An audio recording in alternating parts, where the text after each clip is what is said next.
Généralement, en début de vidéo, j'ai toujours tendance à dire regardez la vidéo en entier avant de poster un commentaire.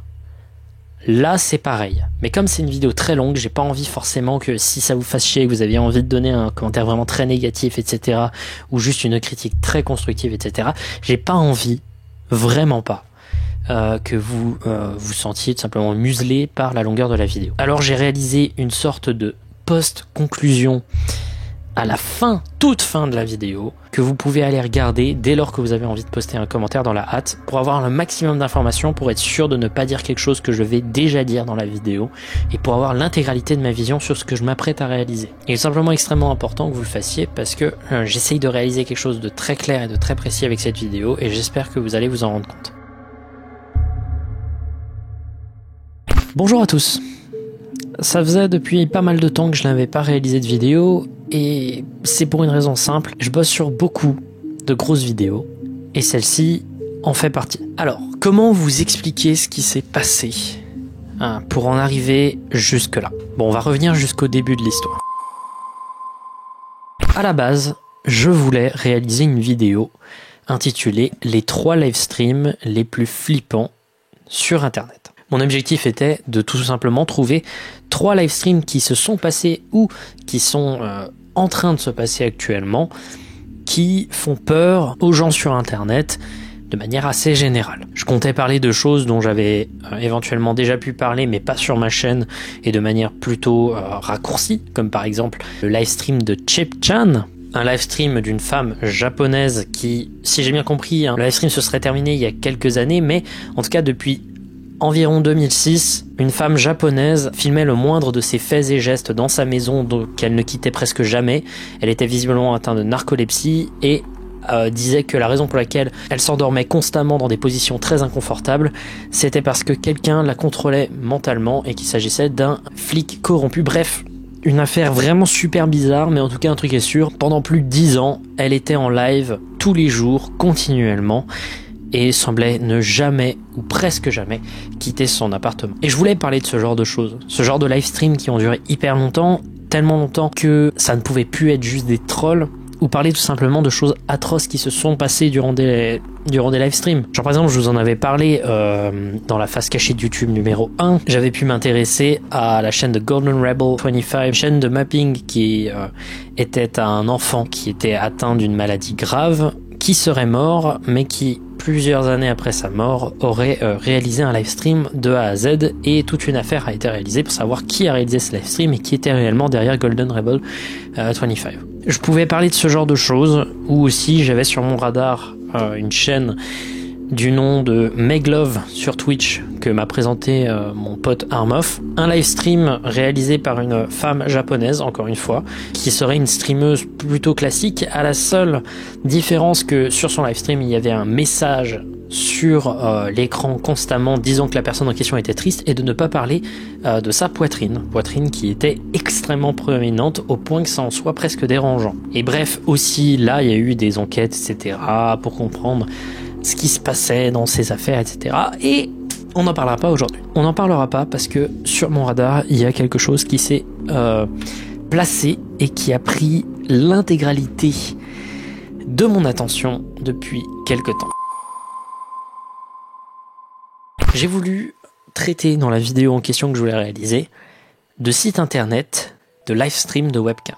Alors, concrètement, les webcams, les caméras de surveillance, et tout ce genre de choses, c'est les trucs les plus faciles à hacker de l'histoire. Il existe de nombreux sites internet, genre Insecam, OpenTopia, Shodan.io, qui proposent un live stream constant de plusieurs caméras de surveillance ou de webcams personnelles hackées et qui peuvent être regardées par des tonnes de gens. Alors, on va démystifier quelques trucs. Déjà, dans un premier temps, les webcams personnelles, genre d'ordinateur, il y a une certaine éthique qui implique qu'elles ne soient pas transmises par ces sites. En général, ce sont juste des caméras de surveillance mal réalisées. Mais cela ne veut pas dire que votre caméra sur votre écran actuellement n'est pas invulnérable. Simplement parce que de nombreux groupes d'hackers, plus ou moins bien intentionnés, font de temps en temps des petits dumps de milliers, de dizaines de milliers, voire de centaines de milliers de caméras personnelles hackées qui sont tout simplement visible en libre service. Et ça, c'est soit dans l'objectif d'être intrusif, ou alors tout simplement dans l'objectif de prouver que la sécurité sur Internet est quelque chose de sérieux et qui est beaucoup trop minimisé. Alors pourquoi je vous parle de ça ? Parce que je voulais en parler, mais sur ces sites, il y a une section commentaires. Il faut savoir que je la regardais tout simplement pour voir un peu le mindset des gens qui postaient des commentaires sous les webcams les plus populaires de ce genre de site, voir ce qu'ils en pensaient. Et en général, c'est des gens qui commentent « Waouh, truc de fou, c'est trop sympa, etc. Regardez, j'ai trouvé cette cam-là ». Bref, des gens qui ne se rendent pas compte, qui rentrent dans l'intimité de certaines personnes. Même si en général, les webcams de ce genre de site ne sont pas des webcams personnels, mais plus des webcams d'endroits publics ou de restaurants, ce genre de trucs. Mais en regardant les commentaires, tout simplement, il y a une personne qui est revenue très souvent.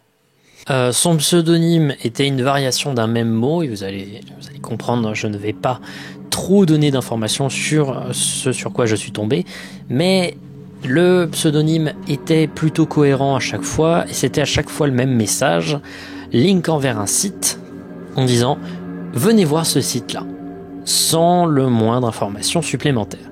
À chaque fois, le message en question était plutôt bien voté ou tout simplement ignoré, mais cette personne était extrêmement présente, au point que ça a attiré mon attention, alors qu'en général, je trouve que c'est juste des spams, quoi. Et ce, peu importe le site que tu utilisais, même des sites dans le domaine des webcams hackés, beaucoup moins efficaces que des monstres comme Shodan.io ou Insecam. Non. Ce type, ou ces types, je sais pas, étaient extrêmement présents au point que je me suis dit « Attends, il y a peut-être un truc à regarder ». En effet, il y avait quelque chose à regarder. Je m'attendais pas à ce qu'il y ait autant de trucs dans cette affaire. En cliquant sur le lien du site en question, que je vais flouter, parce que encore maintenant, je ne sais pas si nous sommes en face de quelque chose de sérieux ou d'edgy. J'ai un 90% dans ma tête qui est en train de se dire « Ok, c'est des gens un peu gamin, mais il y a aussi une partie de moi qui dit qu'il y a quand même beaucoup d'efforts qui sont menés à l'exécution de ce projet. Tout simplement, j'ai cliqué sur le lien en question et je suis tombé sur un site qui s'auto-appelait The Attic, ou tout simplement le grenier. Voici d'ailleurs la page d'accueil du site. J'ai évidemment flouté certaines informations. Bienvenue sur le grenier. Ici, nous tentons d'amener la quantité de violence, de crainte et de nihilisme que nous pensons manquer aujourd'hui. Nous voulons vous montrer de vraies personnes souffrant et s'abandonnant à la mort et au désespoir. Ce sont des gens que nous avons pris dans des hôpitaux psychiatriques et dans des asiles. Ils sont tous dépressifs et ils veulent tous mourir. Nous avons mis en place ce live stream dans un grenier abandonné. Nous gardons le lieu secret. Nous n'arrêterons pas ce que nous sommes en train de faire, simplement car vous ne serez jamais capable de prouver que nous tuons vraiment des gens. Si vous êtes curieux, oui, nous prenons des gens faibles et oui, ils meurent d'une mort plutôt violente, par une suffocation et une intoxication. Maintenant, regardez ce live stream si vous êtes intéressé. Nous l'avons mis en place pour vous. Il est en ligne 6 jours par semaine, de minuit à 22h. Nous sommes le grenier. Ceci est notre chef-d'œuvre. Sincèrement, au début, je pensais que ça ressemblait beaucoup à ce qu'un adolescent un peu dépressif, un peu gênant, etc. aurait pu écrire dans ce genre de choses. Aujourd'hui, je ne le pense plus. Tout simplement parce que, malgré la présentation qui fait très mise en scène, il y a quand même beaucoup d'efforts qui sont mis en place à la réalisation de ce projet. Avant de s'attaquer au live stream en question, qu'est-ce que c'est que ces images en dessous du texte ? En effet, il semblerait qu'il y ait des images qui n'aient aucun sens, sauf la dernière qui est une screenshot du live stream en question. On la garde de côté parce que vous verrez très bien ce en quoi le live stream consiste. Les 3 premières images, on va les garder également de côté, mais celles-ci, tout simplement, je pense qu'elles étaient des indices. Des indices pourquoi, et vous le verrez plus tard. Jusque-là, j'étais vraiment pas certain que c'était quelque chose de sérieux. J'ai ensuite appuyé sur le live stream. Alors, ce que vous voyez actuellement ici, ce n'est pas tout à fait un lien pour une vidéo, etc. En fait, ça démarre automatiquement la création d'un pop-up dans lequel il y a le live stream en question. Voilà ce qu'il y avait la première fois que j'ai appuyé sur ce bouton. Un grenier abandonné avec quelques personnes allongés, ne faisant rien, un sac couvrant leur tête, tous avec les mêmes vêtements, regardant le plafond, semblant ne rien faire du tout. À ce moment-là, j'ai commencé à tout simplement me poser beaucoup de questions et je me suis dit, à partir de maintenant, chaque jour, j'irai regarder à certaines heures, je mettrai même carrément le pop-up en haut à droite de mon écran pendant que je travaillerai, tout simplement pour comprendre ce qui se passait avec ça. D'abord, j'avais plusieurs hypothèses. La première, c'était qu'il s'agissait d'un enregistrement d'une vidéo réalisée avec, plusieurs personnes, qui était replay 6 jours par semaine, de manière à ce qu'on ait l'impression que ce soit un live stream, mais qu'en réalité ce ne soit qu'une vidéo préenregistrée. J'ai donc observé le live stream pendant plusieurs semaines, 3 pour être exact, et il n'y a eu à aucun moment des redondances dans le contenu. À chaque fois, les emplacements étaient un peu différents. Parfois, il y avait des choses qui tranchaient complètement avec l'habitude. Bref, c'est en effet un live stream et ces gens sont effectivement présents dans un grenier quelque part en train de faire ça. Également, le fait d'avoir le live stream constamment avec moi, ça m'a permis de remarquer certaines choses. D'abord, tous les live streams ont un même pattern. D'abord, les live streams sont effectués du mercredi au lundi de minuit à 22h comme ils le disent, et ce de manière très précise. À partir de minuit, il y a déjà des gens allongés. Parfois, il y a les mêmes personnes. Parfois, quelques personnes de la journée précédente, si j'ai bien compris, sont encore présents dans le grenier. J'imagine qu'ils font tourner les gens présents ou pas dans le grenier et que selon le nombre de personnes qu'ils ont, ils les posent ici. En général, donc, entre minuit et le début du live stream et 11h, les personnes en question peuvent éventuellement, aléatoirement, bouger, ne serait-ce qu'une main ou parfois juste carrément quelqu'un qui marche devant la caméra. Enfin, en tout cas, c'est ce que j'interprète être ceci.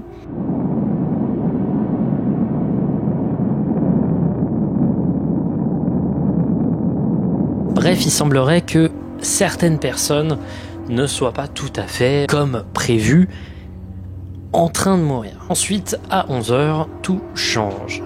À 11h, on peut entendre chaque jour ce bruit.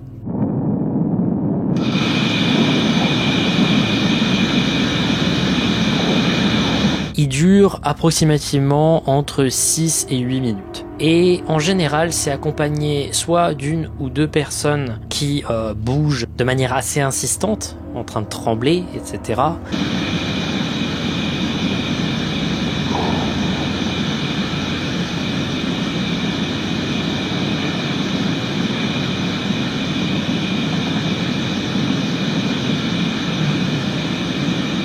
À partir de ce moment-là, jusqu'à 22h, sauf extrême exception vers la fin de la journée, plus rien ne bouge. Alors évidemment, le bruit étant ce qui semble être l'échappement d'une aire pressurisée, et voyant les gens en train de se débattre dans tous les sens, il semblerait que ce soit une mise en scène, soit véritablement des gens gazés. Alors c'est pour ça que je limite au maximum le nombre de clips que je montre. C'est un tout petit peu crédible en fait. Et c'est ça qui me met mal à l'aise avec cette affaire, c'est que la crédibilité du truc fait que je ne peux pas être certain à 100% que c'est mis en scène. Et c'est gênant. C'est gênant parce que j'ai peur de simplement montrer des gens en train potentiellement de mourir ou des gens déjà morts. Évidemment, j'ai quelques réservations à propos de ça. J'imagine un peu que il y a une partie du truc qui est fake. D'abord, dans un premier temps, si on croise un peu le contenu qu'on est en train de regarder et le texte, il semblerait que, vu que toutes les personnes vues sont masquées, etc., leur volonté de montrer de la violence, etc., c'est un peu raté. Également, je suis quand même sacrément surpris que l'intégralité des personnes présentes semble présenter une même, à quelques exceptions près, corpulence et les mêmes habits. Peut-être qu'ils utilisent les mêmes personnes et que tout cela n'est qu'une mise en scène. Bien évidemment, ce serait possible pour le coup. Et également, à certains moments, il y a eu de petites choses que j'ai pu observer qui étaient très particulières. J'ai pu observer des sortes d'inconsistances dans le live stream en question. Par exemple, le 22 mai à 14h, il y a eu une coupure dans le live stream qui a duré 10 minutes, durant laquelle d'ailleurs ce message audio a pu être entendu.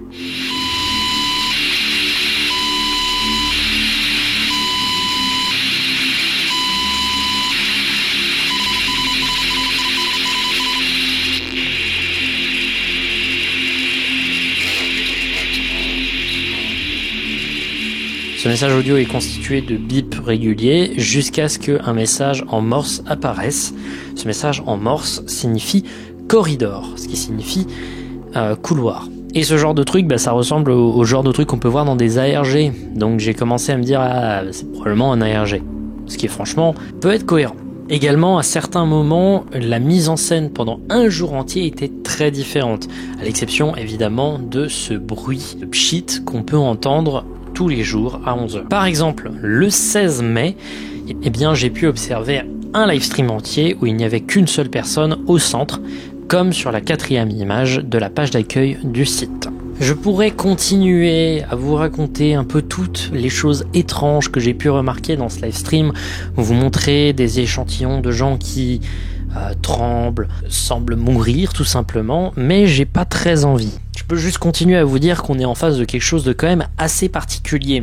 Il y a eu un moment où je me suis dit, il faut trouver, entre guillemets, la solution à ça. Savoir si, tout simplement, les gens en question sont vraiment dangereux. Pour faire ça, j'ai fait, pour la première fois un peu de l'émission Findings, une grosse enquête.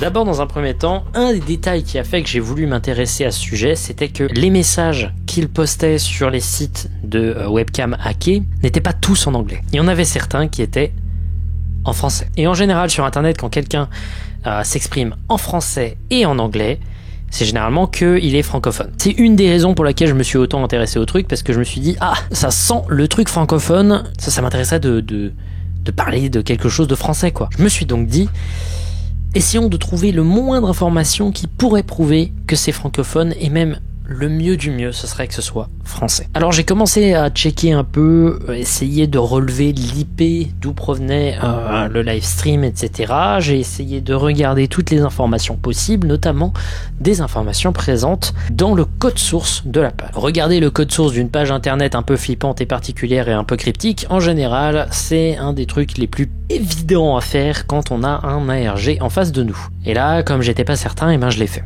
Bingo, il y avait des informations à l'intérieur du code source. D'abord, il y avait les mots FR qui apparaissaient très souvent dans le code source et sous la forme de commentaires, c'est-à-dire d'informations qui n'étaient pas lues par le script mais qui étaient ignorées et qui sont simplement des marqueurs pour que les codeurs puissent trouver les informations sur le site. Donc il semblerait que ce soit un indice pour nous dire que en effet le livestream soit français. Mais également je suis tombé sur une bombe à un moment. Je suis tombé sur un texte que je vais censurer, parce qu'encore une fois je ne sais toujours pas si c'est quelque chose de juste, qui mentionnait le nom d'un département en France. Ce département n'était pas spécialement très loin de chez moi. Il était à environ 130-140 km. Commencez à comprendre ce que je vais m'apprêter à réaliser vers la fin de cette vidéo. Tout simplement, les 3 images qu'on a pu voir sur le site, je vais les ramener. Les 3 images en question, j'ai fait des recherches Google inversées. Les recherches Google inversées, ça sert tout simplement à savoir où une image a été utilisée, entre guillemets. En général, quand on n'a pas d'informations sur une recherche Google inversée, si on ne retrouve rien à travers une recherche Google inversée, ça prouve que l'image n'a été utilisée nulle part sur Internet et que donc elle est créée de toutes pièces. En l'occurrence, les images en question n'étaient pas des images uniques. Ce sont des images qui ont été utilisées dans des articles de journaux. Tous des articles de journaux mentionnant chacun une commune différente présente dans le département qui était cité dans le code source de la page. Donc j'ai commencé à m'intéresser, il y en avait un c'était une forêt, l'autre c'était une salle de tennis qui allait être rénovée et l'autre c'était l'ouverture d'un parcours de santé à l'intérieur d'une autre forêt. J'ai mis les points en question sur Google Maps en me disant peut-être qu'il s'agit d'une triangulation. Alors le problème, et là je vais parler de géométrie sur ma chaîne, ça me fait bizarrement plaisir, 3 points forment un triangle et un triangle, ça n'a pas qu'un seul centre. On peut parler d'orthocentre, de centre de gravité, le centre du cercle circonscrit au triangle, etc., etc. Il y a plein de centres disponibles. En l'occurrence, ça n'était pas un problème parce que les points en question formaient un quasi-triangle équilatéral, c'est-à-dire un triangle dont chacun des côtés a la même longueur. Et une des particularités de ce genre de triangle, c'est que tous les types de centres que j'ai présentés précédemment sont présents sur le même et unique point. Il s'avère que le centre en question tombait au milieu de nulle part. C'est faux. tombé au milieu d'une forêt. Une forêt plutôt grande. J'ai cherché cette forêt sur internet, je ne suis tombé sur pas grand chose, mis à part sur des sites d'urbex, sur lesquels une information semblait revenir. Il s'agit d'une forêt qui contient énormément de maisons désaffectées et de fermes abandonnées, et que c'est un endroit plutôt légendaire, entre guillemets, dans le domaine. Bref, j'avais un lieu où enquêter, j'avais un département, j'avais ce que je voulais chercher.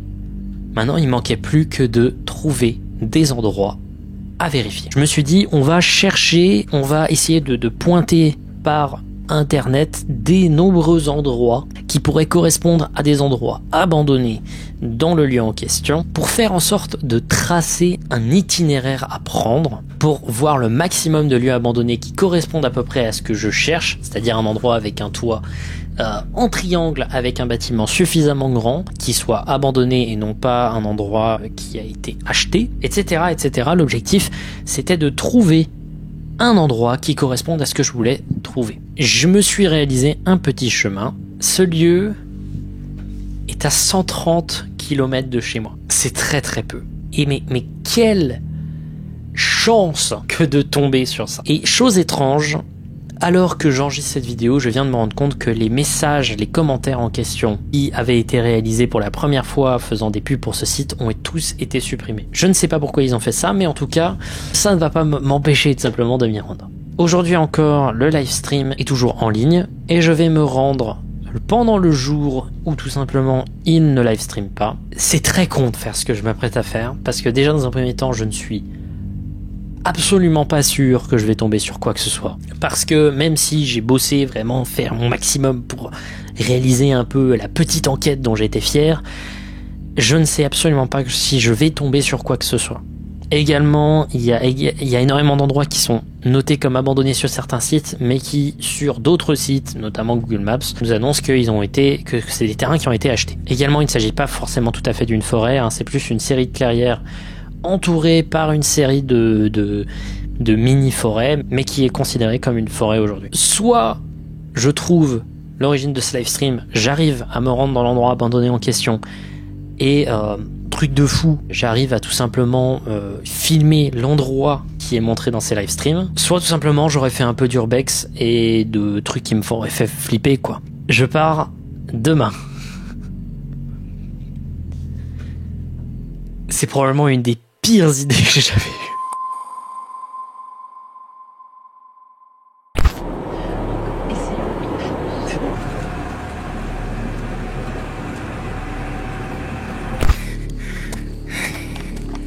Donc je peux pas vraiment vous dire où je suis, simplement parce que j'ai pas envie de leur donner une pub. Et néanmoins je ne sais toujours pas vraiment ce que je m'apprête à trouver là où je vais me rendre. En l'occurrence on est au milieu de nulle part vraiment, encore plus que chez moi. Dans la zone dans laquelle je suis, c'est une zone qui est assez connue pour le nombre de bâtiments, petits ou grands, abandonnés, qui gisent au milieu d'une sorte de série de clairières, un peu qu'on pourrait assimiler à une série de mini-forêts quoi. J'ai utilisé tous les indices que j'ai pu trouver sur le site. J'ai essayé de trianguler au maximum. Je suis arrivé à me focus vraiment sur 2-3 bâtiments en question. Donc soit je fais une vidéo où je trouve l'endroit où ils font leur live, soit on aura fait un petit peu d'urbex dans des endroits abandonnés. Et dans les deux cas, moi ça me fait beaucoup plaisir.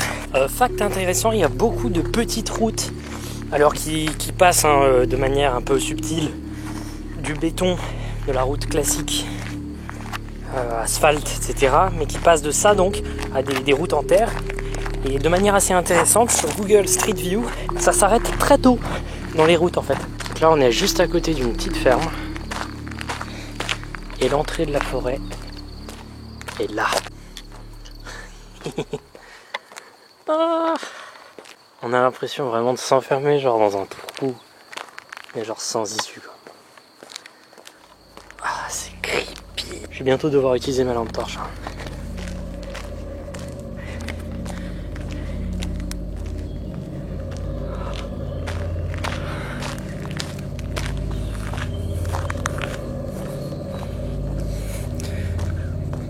Ça va être une expérience un peu flippante.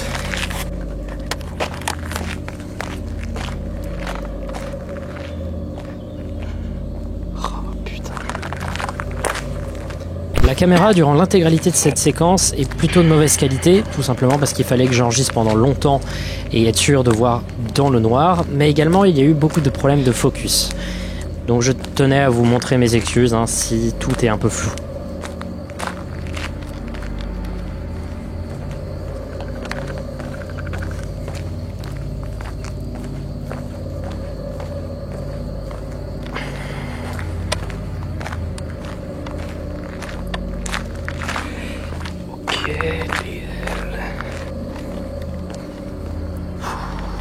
Je suis tombé sur ça au milieu de nulle part. Ouais.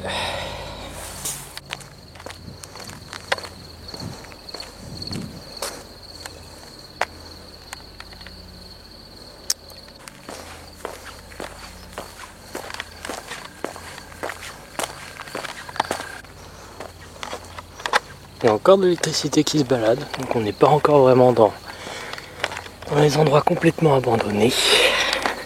Nouvel arrêt. Je crois que cet endroit est pas abandonné. On va continuer à s'enfoncer. On va essayer de pas aller trop loin.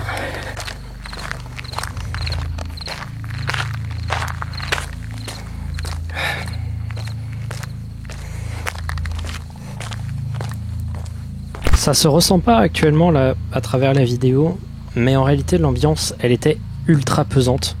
On est vraiment au milieu de nulle part. Il n'y a vraiment plus aucune marque de civilisation. Même les endroits qui semblent être occupés semblent complètement vides et abandonnés.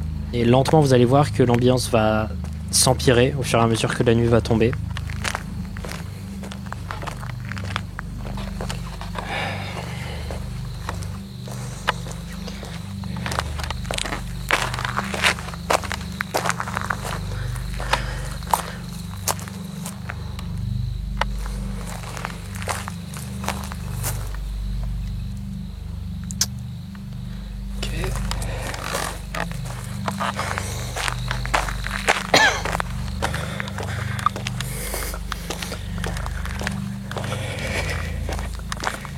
Pas ultra confiant.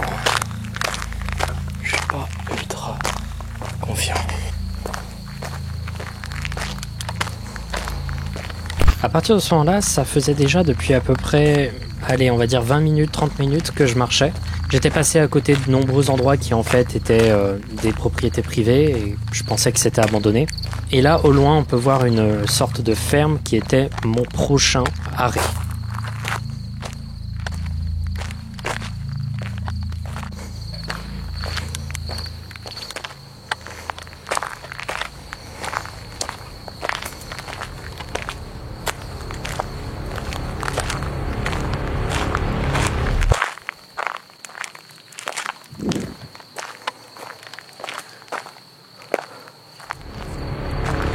Même si je pense que vous n'avez pas spécialement vu ce qui vient de se passer, il s'est passé quelque chose d'assez important pour la suite de la vidéo.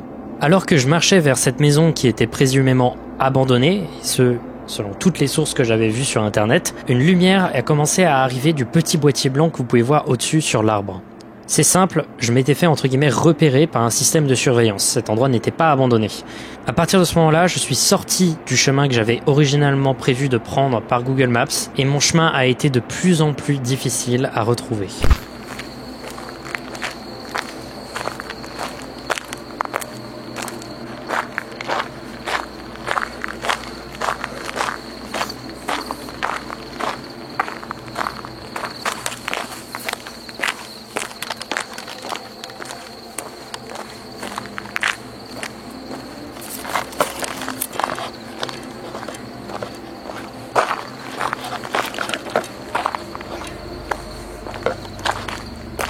Alors, pour faire simple, je me baladais. Je suis arrivé dans une propriété qui correspondait à peu près à ce que je cherchais. Et t'as une lumière qui a flashé. Parce que je me suis fait gauler par un système de surveillance. Et sachant le genre de truc qu'on cherche, je sais pas si c'est une bonne nouvelle. Ce que vous savez pas, c'est que là, actuellement, juste ici, il n'y a aucun signe de civilisation, mis à part cette toute petite lumière ici. Et vraiment, c'est vide à des kilomètres.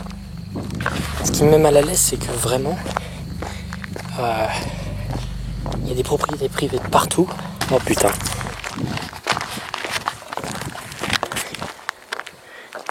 Une voiture. Il y a vraiment une voiture. Elle se dirige vers moi. On va la jouer cool. On va faire genre que je fais une voix.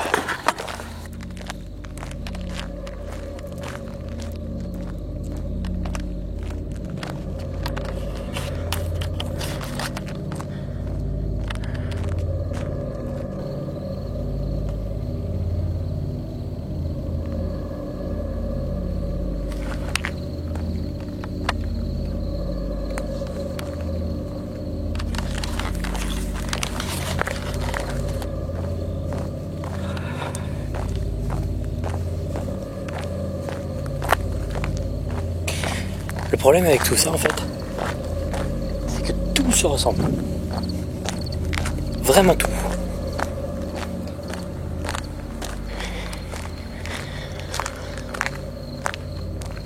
Ok. À droite ou à gauche?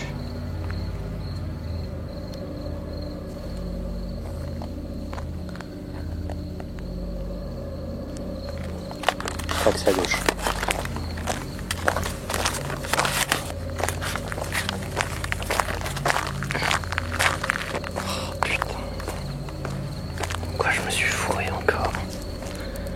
Depuis que la voiture est passée, en fait, j'ai vraiment l'impression d'être suivi. Je sais que c'est vraiment que un truc psychologique.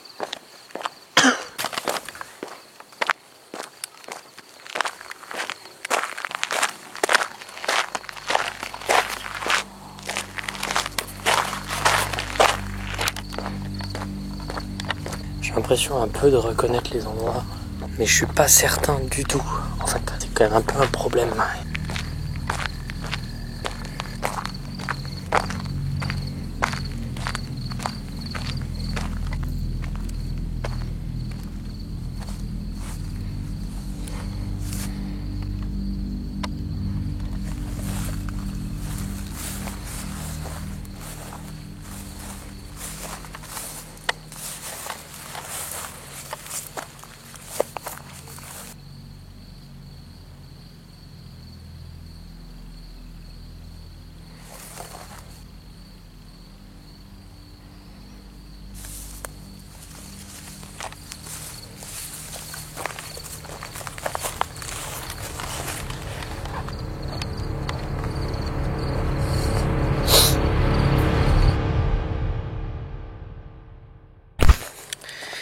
Ok, donc je vais faire un point parce que j'ai pas filmé depuis un long moment. Déjà parce que j'ai pris une pause de 20 minutes. Parce que pendant un moment j'ai cru vraiment que je m'étais perdu. Et là maintenant c'est le cas. En fait, c'est pas nécessairement que je me suis perdu, mais c'est qu'en tout cas j'ai perdu le chemin que je voulais réaliser. Mais un truc est sûr, c'est que c'est très facile de sortir de cet endroit. Vous inquiétez pas, je suis pas en danger. Voilà. Ce qui est beaucoup plus particulier, c'est que je suis très fatigué. Voilà, je suis très fatigué et aussi il fait très froid. Il est actuellement 1h30 du matin. J'ai marché encore pendant quelques dizaines de minutes, faisant des pauses régulières, en buvant de l'eau aussi. Là actuellement, en me baladant, j'ai trouvé un bâtiment au loin et je crois que celui-là est particulièrement abandonné et n'est pas racheté. Et donc, tant qu'à faire, on peut essayer de faire une dernière tentative de l'urbex, sachant que je suis tombé sur plusieurs endroits abandonnés tout petits. C'est pas convaincant, mais celui-là il m'a l'air très gros. Je vous rejoins quand j'y suis.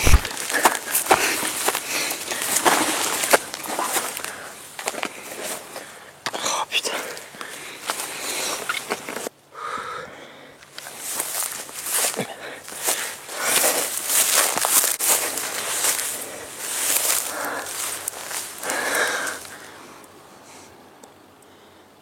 trouvé. Oh putain, j'ai trouvé. Oh putain. Faut que je trouve une entrée.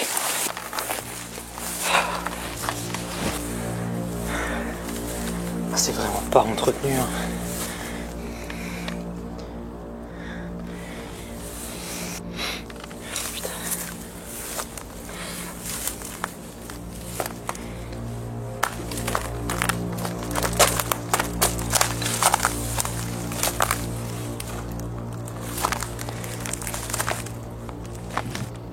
Je m'apprête à me rendre dans une maison abandonnée au milieu de nulle part. Je vais faire très attention et être très silencieux parce que visiblement on ne sait pas s'il y a vraiment des gens à l'intérieur.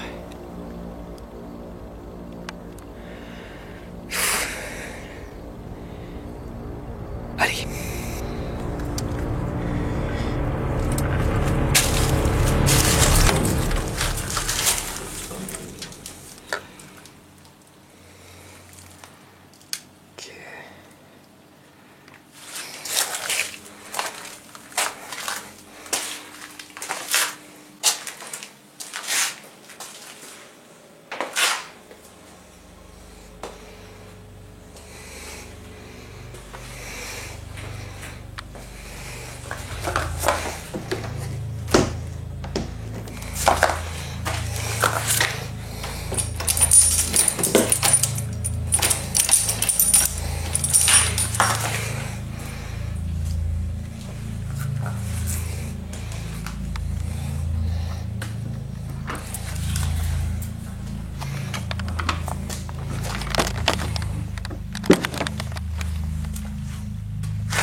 vêtements, de tissus. Il y a vraiment quelqu'un qui vit ici, c'est tellement bien conditionné par rapport à l'extérieur qui est complètement dans un état de décomposition. Ici, il y a des raquettes, mais c'est quoi ça? D'où il y a des raquettes?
C'est une cave à vin.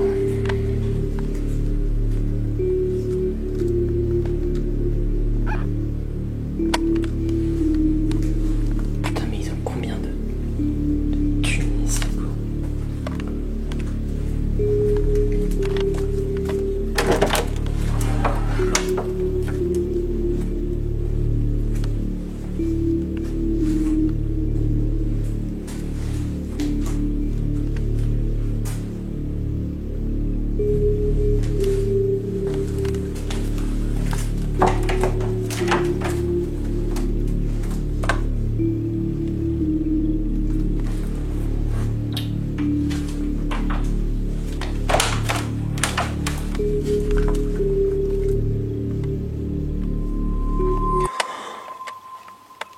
Bordel de merde.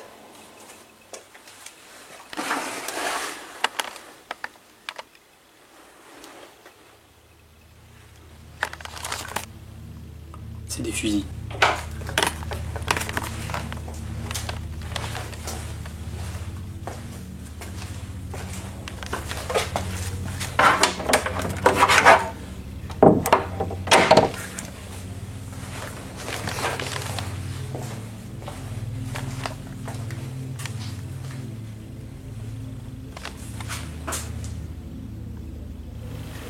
J'ai l'impression d'entendre des bruits de voix.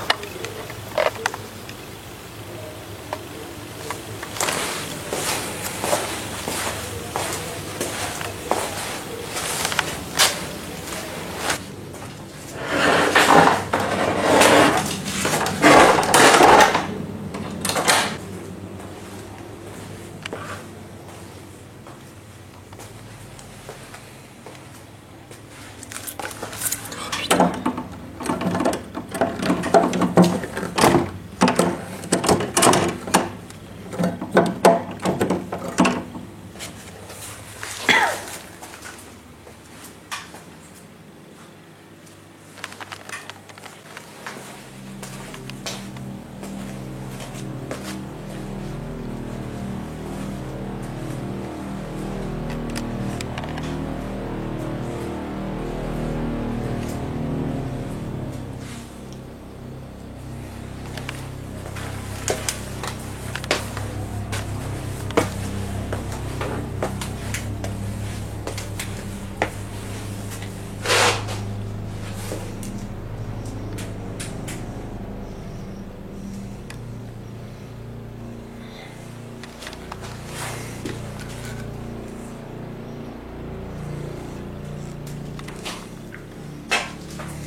pense qu'on est le bon là, hein.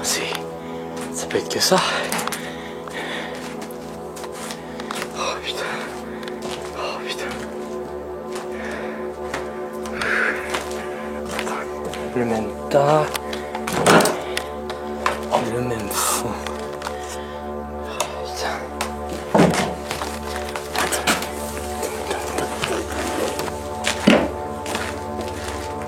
Qu'est-ce qu'il y a derrière? Derrière, il n'y a rien.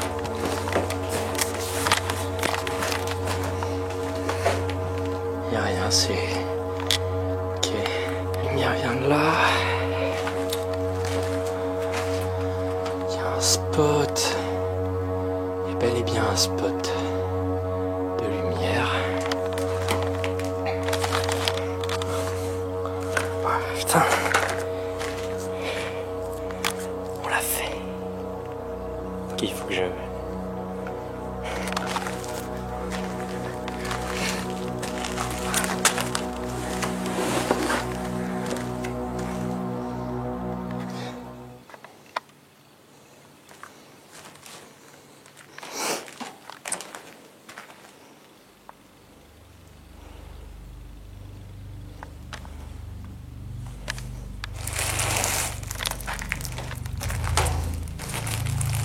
Ah.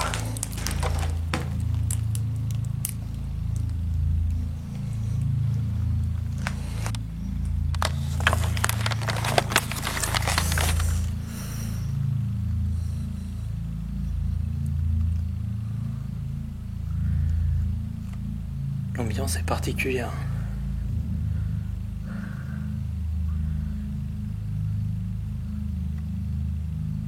Attendez, on va faire un truc.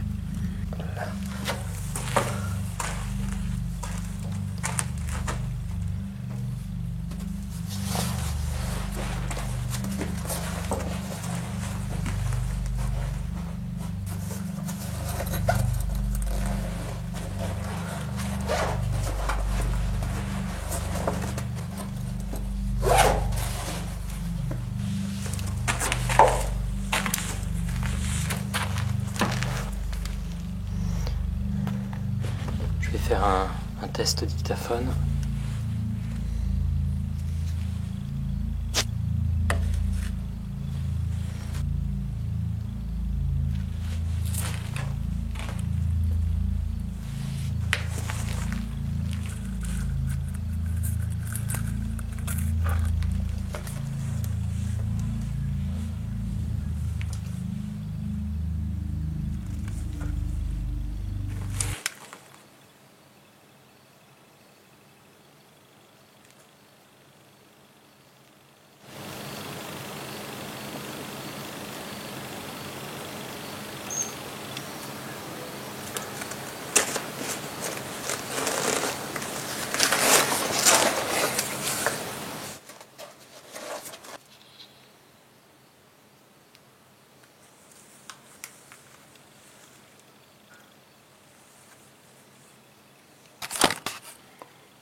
Faut que je sorte d'ici.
c'est que cette merde? Je vois que la modestie ne vous étrangle pas. C'est un signe de sous-développement intellectuel. Dommage à vous lire. On aurait pu penser que vous étiez plus géniaux. Je comprends rien. Quoi?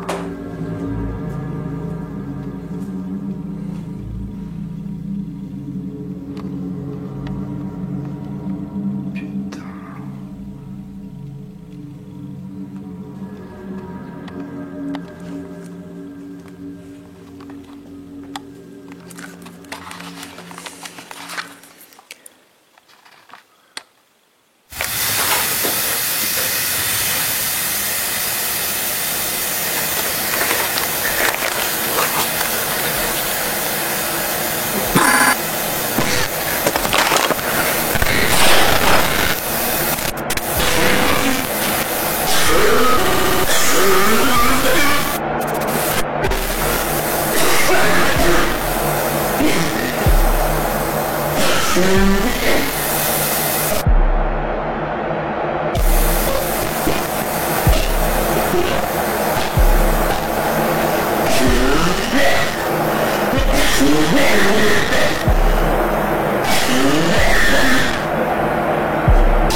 Tout ce que vous venez de regarder est faux.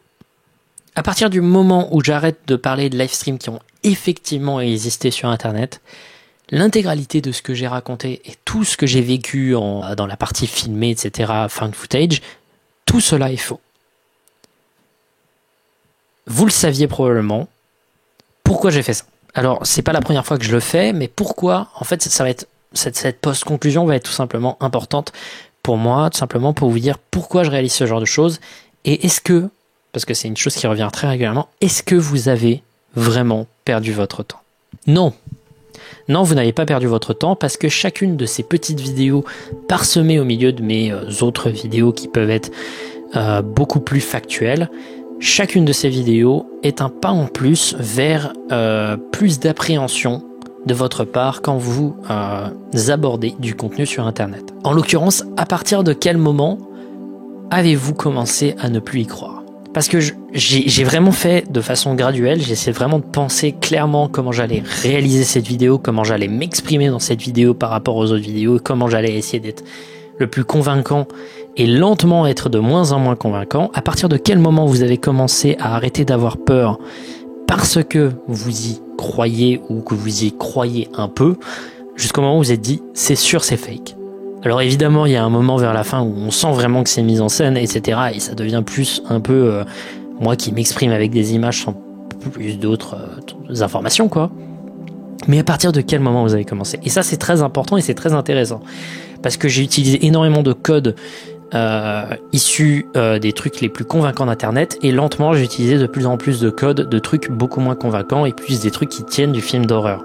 Au final, j'ai voulu réaliser une sorte de mini-film d'horreur qui puisse essayer de vous faire peur. Je dis pas que j'ai réussi, hein, mais qui puisse essayer de vous faire peur en utilisant beaucoup plus de suspension consentie de l'incrédulité, c'est-à-dire vous allez beaucoup plus être mis dans l'histoire si vous avez l'impression que ce que je vous raconte est quelque chose de réel. En l'occurrence, dans cette vidéo, et comme dans les autres vidéos, mais plus particulièrement dans cette vidéo, l'intérêt, et vous n'avez pas perdu votre temps à cause de ça, c'est tout simplement À partir de quel moment vous vous êtes vraiment rendu compte que tout cela était faux? Qu'est-ce que cela vous a fait ressentir? Et surtout, est-ce que vous pouvez réutiliser les mécanismes un peu réflexes, etc., mécanismes de défense, pour l'appliquer sur d'autres vidéos? Tout simplement pour utiliser votre esprit critique beaucoup plus souvent. Et également, c'est un moyen pour moi de faire en sorte que quand vous regardez un Fundings, vous ayez toujours un regard un peu suspicieux et un peu appréhensif en se disant est-ce que c'est vrai ou est-ce qu'il se fout de notre gueule. Encore une fois, je cherche à vous procurer, etc., des émotions fortes sans forcément que des gens aient vraiment à être blessés avec ce genre de choses. Tout a été mis en scène. Et j'espère que si ça peut vous permettre tout simplement d'être plus appréhensif et plus critique de ce que vous trouvez sur internet, la mission sera réussie. Si vous avez juste pas aimé la vidéo, c'est pas grave. J'ai essayé de réaliser quelque chose d'accessible, quelque chose qui puisse vraiment vous plaire, et j'espère avoir réussi. Sur ce, moi je vais devoir terminer cette vidéo. Encore une fois, ne soyez pas trop énervés du fait que ce soit une mise en scène, pas un fake, une fiction. J'espère que vous avez bien regardé la vidéo jusqu'à la fin, tout simplement. Et je vous retrouve bientôt pour de prochaines vidéos. Restez curieux, restez également critique de tout ce que vous voyez sur internet, mais ne soyez pas énervés lorsque l'on vous propose une fiction plus immersive que l'habitude, parce que c'est l'une des joies et l'une des meilleures caractéristiques qu'on puisse avoir sur internet aujourd'hui. Merci d'avoir suivi cette vidéo et à la prochaine.